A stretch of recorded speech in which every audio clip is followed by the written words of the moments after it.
Hey, everybody. Welcome to the Daily Objective. And today we're going to be talking about Bernie Madoff, the infamous Ponzi schemer, or however you would label him. He ripped off a lot of people, died in prison, very sad and alone. But wasn't he being selfish? Obviously, if we're pushing selfishness as a virtue, isn't that going to encourage more people to live a life like Bernie, go around swindling as much money as they can and ripping off people?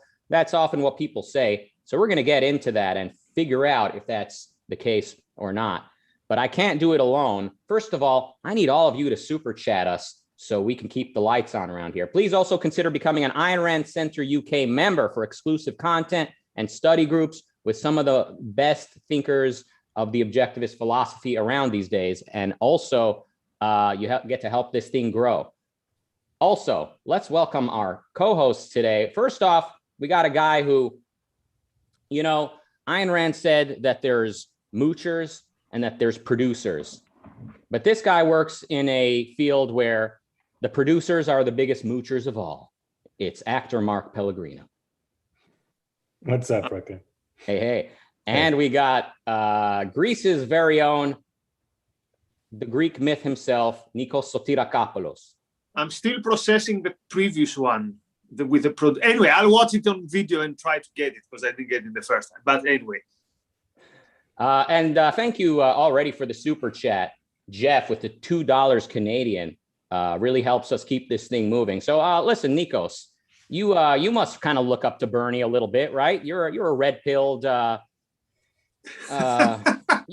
You like material things, right? Bernie he was kind of winning for a while, wasn't he? I mean, he got caught, but you know, maybe if he had handled things a little bit better, you could say he won. He beat the system. He won, right?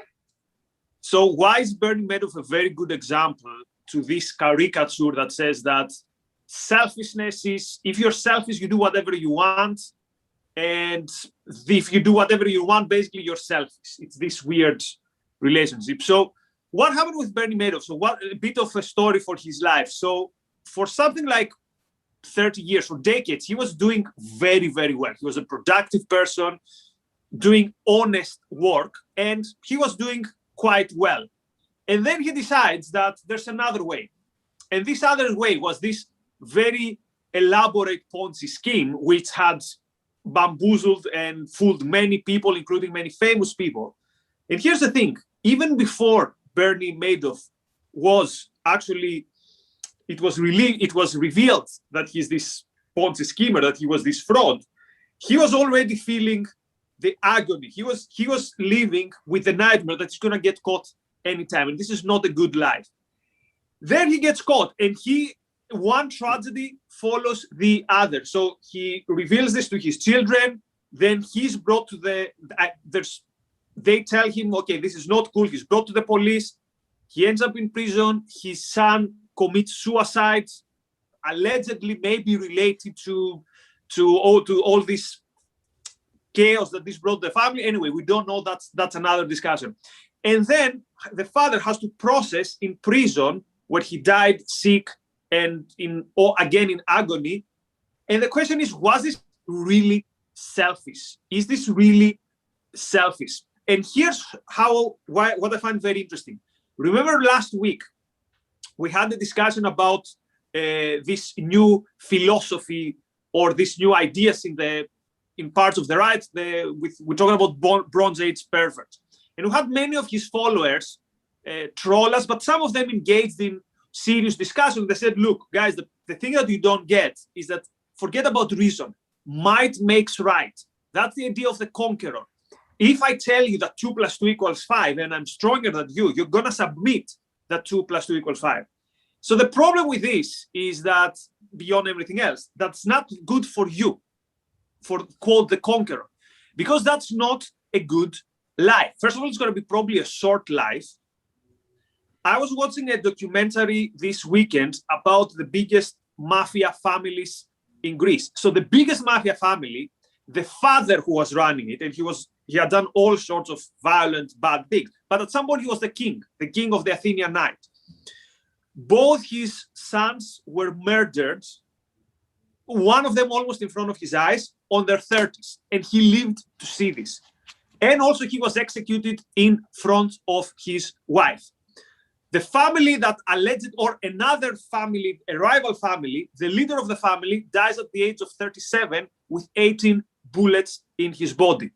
And one of the most notorious hired guns dies again in his 30s, executed, buried in cement.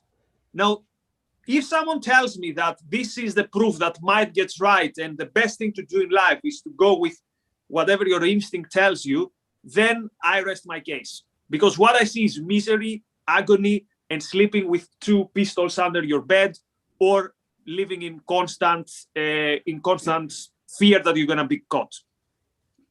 Mark, isn't it kill or be killed? I mean, don't you need to stab a few backs to get where you're going? What do you think?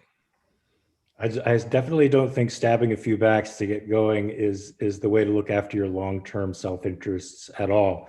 If anything, you declare war on the people around you. You're declaring war on reality. Bernie Madoff declared war on reality by lying. And in that case, reality always wins. But when you commit crimes against other people, you're in effect declaring war against them, and you are setting them against you. That notion that right makes right turns the world into a place of violence, a place where you will only know violence because people are going to have to be violent to stop you. Yeah, and there's some great objectivist literature on this, like in Leonard Peikoff's book on objectivism and elsewhere in some of Rand's writings. Like when you lie, now that lie has become like your North Star in a sense. Like you need to basically organize everything around protecting this lie, not getting caught. You need to lie more usually to cover up that lie. And now in dealing with other people, reality is the enemy. Like, or their stupidity is what you're hoping for. So rather than looking for intelligent people to trade with, you're basically, their intelligence is your enemy. So it flips everything the opposite of how it needs to be to get the best out of this life. Now let me put this question out there, and maybe one of you has an answer. Why does Ayn Rand say selfishness is a virtue? Why doesn't she just say long-term thinking is a virtue as opposed to short-term concrete boundedness? Either of you have any thoughts on that? Long-term thinking in the mission of what? So what was the problem with Bernie Madoff, or for that case, also with the mafia boss, or with the guy who the might makes right guy? So you take your decision based on what? What is the judge of whether what you're doing is right or wrong? Because if it's how you feel at the moment, again, the problem is that this is going to cause you problems down the way. So again, if I make a career by shooting people, even if I'm the best, so why was this hired killer at the end? Why did they take him out?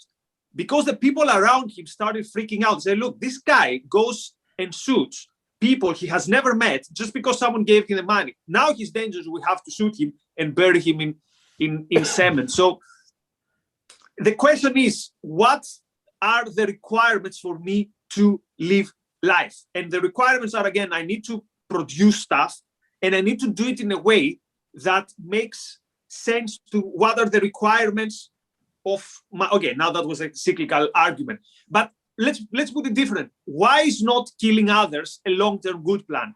Again, because soon you're gonna get caught.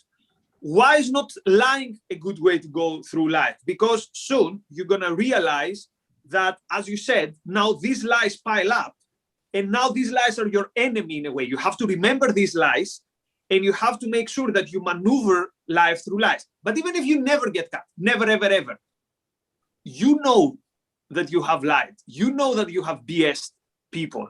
So in a way, you realize that, oh, I'm an imposter here. I'm not who I think I am. I mean, let me put it this way. Think about if you've ever cheated in a relationship and if you were never caught. It was still not cool. And the relationship was still, at least the way I view it, the relationship was still not what it was pre-cheating. Because there's always this shadow in your head.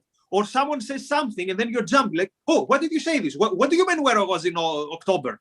It's like, oh no, I just meant, didn't we have this good time? but you think you were caught because you cheated in October, and then you freak out. So again, even if you don't get caught, and again, remember, Bernie Madoff was living a torture before he got caught. That's why he felt the need to mention it to someone. So yes, it's not only what is the long-term plan, but the long-term plan for what? The long-term plan for who, for what kind of purpose, and for whom? For my life, for the stuff that my life needs to be a happy life. And again, being a fraudster is not going to turn your life a happy life. Being a hired gun is not going to make your life a happy life. Stalin, by the way, again, I encourage people who have, even people who have watched the comedy, The Death of Stalin. The comedy gets some things very right. Stalin was paranoid basically already from the 30s. The more power he got, the more paranoid he was. How did this end up? It ended up, of course, by people close to him, family members, killing themselves. And it ended up with him being dead, being half dead, dying, and people not daring to go close to him because basically everyone around him hoped he would die because they thought maybe I'm next. So this is the life of a dictator, of a conquistador, as we were saying last week. And that's the fate, which is really not good. Yeah. I would just add to that. I don't know that she didn't elaborate on it. I think she probably did, but I think she just gave selfishness its renaissance, right? I mean, at one time, it simply meant acting for your own interests. And when she looked around the world at living things, she noticed that all of them acted for their own interests. And it just so happens that humans as biological entities act for their interests in a particular way. And she defined what those particular ways were, which is all centered around our rational faculty. The act of production itself, combining material elements to create something new, requires time, right? It requires a long-term relationship with your environment. You're not just like a hunter-gatherer going into an area, picking something and immediately using it. You're using it over a span of time. So reason and production being the two highest virtues in objectivism sort of intimate our relationship with the universe as a long-term relationship over a span of our lifetime. And I would encourage people to check out the last part of the essay called Selfishness Without a Self. Now, she talks about a particular type of personality, which is not necessarily the Bernie Madoff type, but it says something at the end. It says, selfishness basically is an achievement. It's not the default. The vast majority of people are not selfish. Bernie Madoff was not selfish. How do we know? Because his acts harmed him. His acts were, let's put it this way, in this cliche phrase, he was his own enemy. Of course, he hurt the people who he scammed people out of millions, but in a way, no one suffered as much as he did. Again, family members abandoning him, family members dying, maybe with some stuff that has to do with that story. Again, we can't know, that's private matter, but it's not a nice thing. Or think about Jordan Belfort, the Wolf of Wall Street. Now, I don't know if what the Wolf has done is on that level, because with Bernie Madoff, by the way, we're not talking about some exaggerations of the regulatory state. What he did was conscious fraud. Like even in a free market, what he did would be a fraud. Now with the Wolf, I'm not entirely sure, but I remember an interview with a real person, Jordan Belfort, and they asked him, what was the worst night of your life, the worst moment of your life? He says, the night before I went to prison. So imagine this, you're at home, you're surrounded by your family, basically everyone is crying, and you know that tomorrow you go to prison for like 5 years, and this is the last night you're gonna spend with your family. Now, if someone tells me that this is worth it, whatever you do before, and that this is selfish, then I would say you got this wrong. By the way, parenthesis, again, I don't know what Jordan did. Maybe what he did, I don't know, insider trading, all that stuff. We don't know if it's really something, but take this as an example of what happens when the time of the judgment comes. Right. The Greeks had eudaimonia. Eudaimonia in Greek, Yeah, eudaimonia for some reason as it's pronounced in English. Very nice. Egoism maybe to them wasn't this defiant, overturning of the existing code. To them, it was maybe sort of a matter of fact, like, yeah, let's each individually strive for greatness. Of course, they needed a lot of fine tuning in some of the applications, but nonetheless, I think maybe that's what Ayn Rand is reviving, the way Mark, I think, put it. She's giving a renaissance to selfishness. And philosophically, I think the standard is life, but it needs to be specifically your own life. So it doesn't become, utilitarianism or some form of hedonism where you're maximizing the well-being or pleasure of as many people as possible. Like, no, you need to set your own life as the standard. And then that could very well include giving charity occasionally or helping somebody, trading, probably not lying and not cheating is an enormous part of that. So taking other people into consideration is a big part of that. So we got a few super chats, by the way. Mary Aline with $5 says, Bernie was miserable. Lies take over your life in a bad way. Absolutely right. And Nikos mentioned cheating on somebody. When you have a secret, a big secret that you're keeping from somebody, now intimacy is the enemy. You can't get too close, right? So it's the reverse of what a great relationship is meant to be. Christopher with $2.99 Canadian, he says, cool. Jeff with $10 Canadian says, lies lead to an abyss very hard to crawl out of. Be honest with yourself. Emphasis mine, but I think emphasis his too. He just doesn't have the italics in the super chat. Be honest with yourself, and be honest with yourself. Either way. I mentioned one last thing. So for many anti-capitalists, Bernie Madoff is the poster boy of capitalism. Capitalism is all that is. Bernie Madoff is the concretization of capitalism. Think about it. Is capitalism a system where fooling people is a good idea? Is it a system where it's like this stupid joke? Paul Ryan, Ayn Rand Paul and Paul Ryan enter into a bar. There is no state, therefore the drink is poisoned. They all die. And like, how stupid! And this gets 158,000 retweets, 3 million likes. And you think, how stupid must the person who came up with this? Okay, the transition of the name is kind of funny, but is this really, so this bar would make money by poisoning people? Or if you are someone who is in the business of people trusting you their money, is the way to go through that people cannot trust you? Is this the currency in that business? Whereas on the other side, think about the bureaucratic state, mixed economy, or even worse, a socialist regime where you know that this guy is a crook, but because he has political pull, no one can touch him.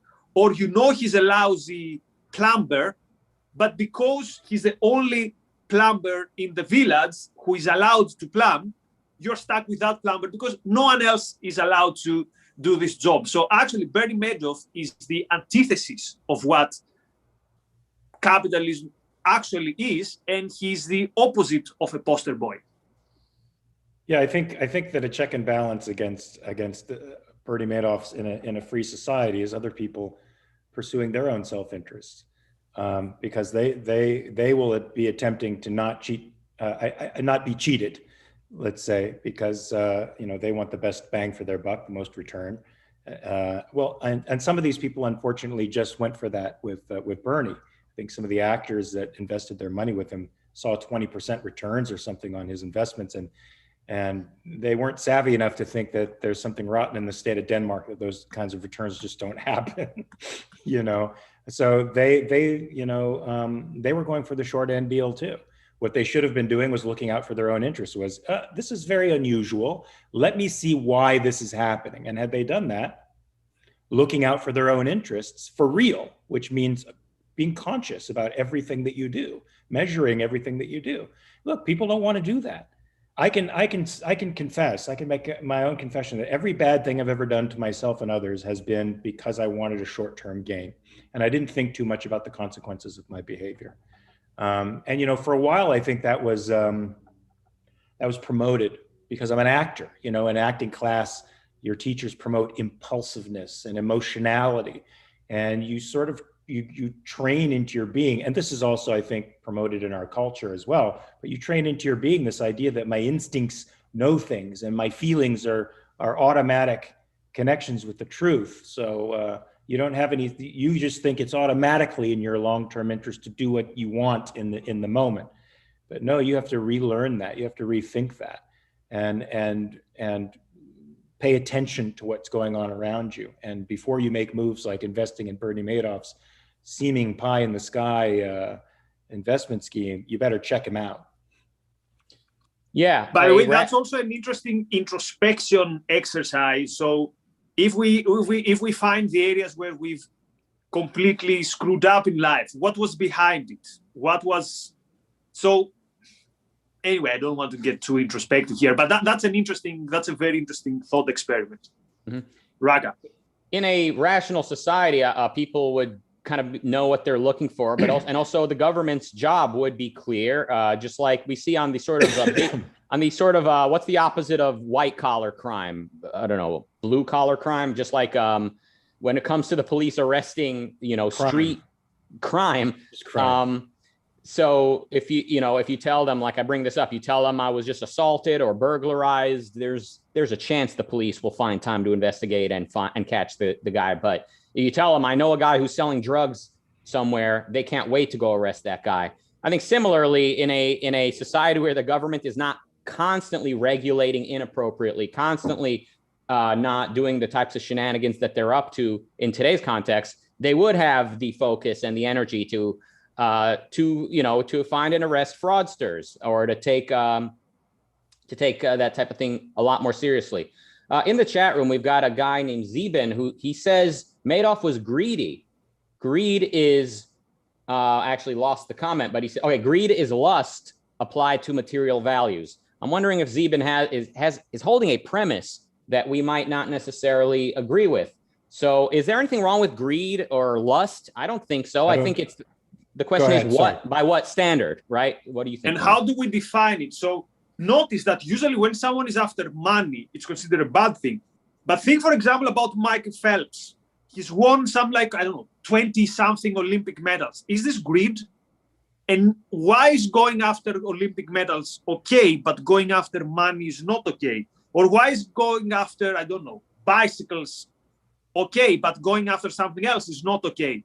So the question is, why do you want that? Why do you want to earn what you want to earn? So there might be a good reason, might be a bad reason. If you maybe somebody cares too much about winning the bicycle race and they end up doing steroids, which is against the rules. And then you say, okay, his lust for winning the bicycle race ended up killing him. But I would say it's not looking at the big picture. So like greed in and of itself is a good thing if you're greedy for a good life.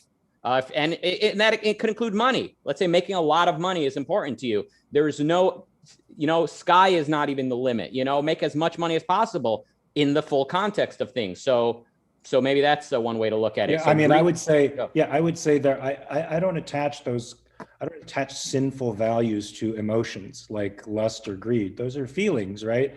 Those are passions. Those are desires. And I don't attach moral judgments on desires. I attach moral judgments on what one does to fulfill those desires. And that is all the difference in the world. And that's why I think objectivists do very well to divide the world into the rational and the irrational, and to show that the bad always proceeds from the irrational. It always does. That's the break with your human nature. People think, I'm reading Jonah Goldberg now, who's trying to make the opposite distinctions in the book called the Death of Western Civilization or whatever, I forget the name of it. He's claiming that we're constantly at battle with this primitive self, and that the institution of civilization and reason on society is actually an artifice. It's the other way around. It's actually acting rationally is the way, is our nature. You abandon it with this reduction to the purely animal, perceptual, and in the moment. You're abandoning your humanity, the thing that sets you apart from everything else. That's unnatural. We can't live like a perceptual being does. We can only live like humans. So embrace your humanity and look for the long term in everything that you do. You'll be happier. Trust me. I saw you tweet about. Yeah, go on. I saw you tweet about that book, Mark, and I was thinking like, oh, good that Goldberg is kind of standing up, like the last stand of like the old school type of conservative. And I've recommended his book Liberal Fascism, where he talks about the history of progressivism. But I'm obviously disappointed, but not surprised to hear that he's talking in these terms that you just described. He's quoting a lot of scientists. He's falling on the side of the anthropologists and the behavioral psychologists, the evolutionary psychologists, who boil everything down to this sort of biological soup of you're an ape in human clothing. That's essentially what you are. The sooner you embrace that, the better. The sooner you're aware of it, the better.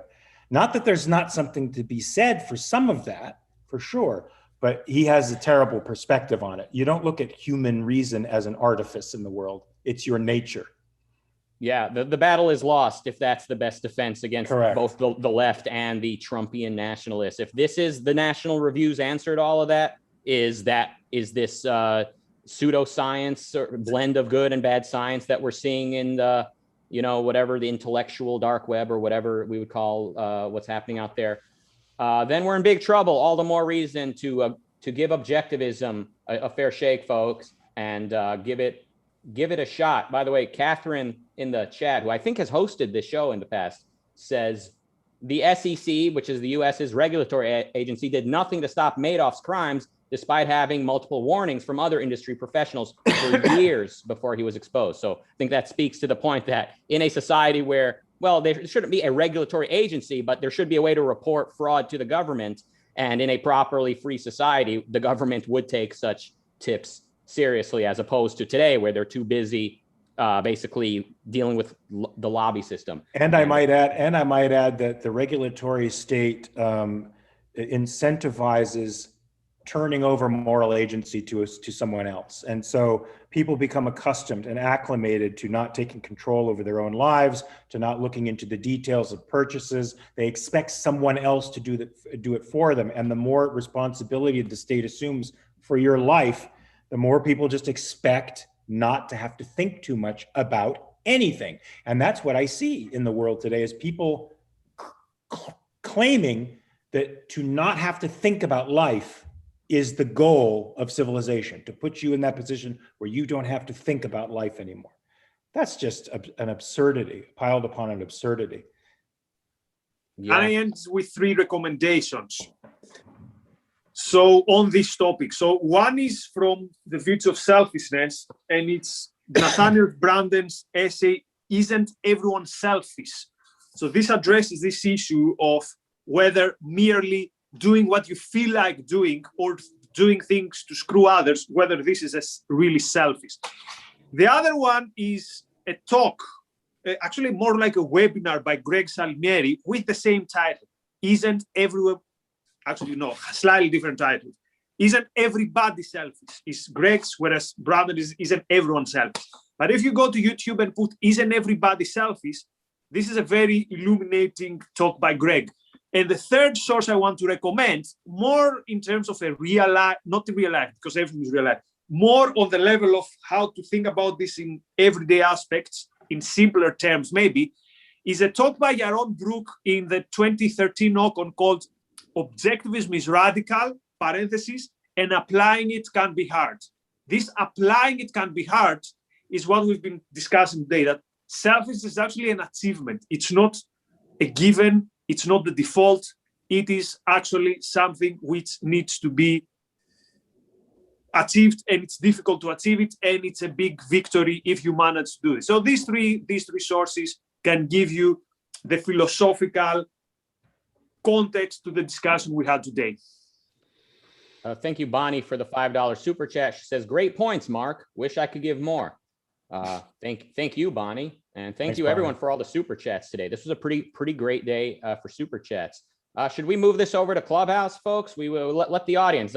Zeben, maybe if you're on Clubhouse, you can join us on stage and give us a piece of your mind on this topic, as well as anyone else with some thoughts and opinions on this. Thank you all for joining us today.